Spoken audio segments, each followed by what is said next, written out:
சிம்ம லக்னத்துல ஜனனிச்சிருக்கிறீங்க. குரு என்னெல்லாம் கொடுக்கிறார்? 5ஆம் இடத்தின் ஆதிபத்தியம் பெறார்.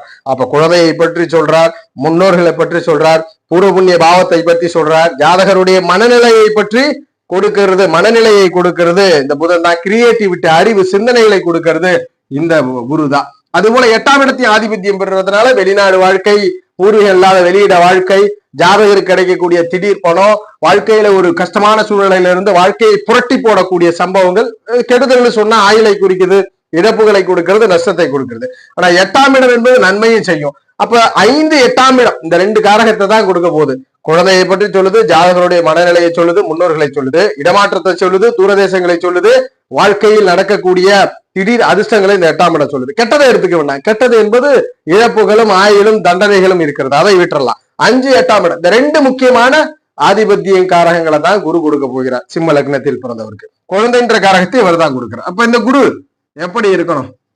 எப்படி இருந்தா இந்த 2 வீட்டின் மூலியமா நன்மை செய்யறார். தனித்து இருந்தாலும் நன்மைதான். ஆனா தனித்து இருக்கும் போது குழந்தை விஷயங்கள்ல கொஞ்சம் தாமதப்படும். இந்த குரு பகவானை பொறுத்த வரைக்கும்